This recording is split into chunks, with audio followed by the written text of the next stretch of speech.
এবার ফাইনালি অপু বিশ্বাস বুবলিকে ধোলাই করলেন। কিভাবে ধোলাই করেছে সেটাই তো ভাবছেন? তাহলে পুরো ভিডিওটা আমার সাথেই থাকেন। বুবলি শাকিব খানের সম্মান নিয়ে কথা বলে, এটাই প্রশ্ন অপু বিশ্বাসের।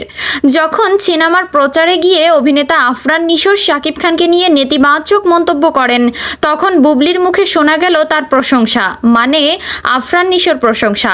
সেই সময় কিভাবে শাকিব খানকে নিয়ে বাজে মন্তব্য করা একজনের সাফাই গাইলেন বুবলি। আবার শাপলা মিডিয়ার সেলিম খানের সাথে যখন শাকিব খানের দ্বন্দ্ব শুরু হলো, তারই সিনেমায় দেখা গেল বুবলিকে। আবার ইকবালের রিভেঞ্জ বিট্রে সিনেমা শুরু হওয়ার আগেই ইকবাল সাহেব শাকিব খানকে নিয়ে আপত্তিকর মন্তব্য করেছেন, তারপরও তার সিনেমায় কাজ করেছেন বুবলি। এইসব বক্তব্য বুবলির ব্যক্তিত্ব নষ্ট করে। দর্শক, আমি যেটা ভাবছি সেটা হচ্ছে, যার ব্যক্তিত্ব নেই তার আবার ব্যক্তিত্ব নষ্ট হবে কিভাবে? মানে বুবলির স্বাভাবিক একটু ব্যক্তিত্ব থাকলে সে কি কোনোদিনও অন্যের বয়ফ্রেন্ড বা অন্যের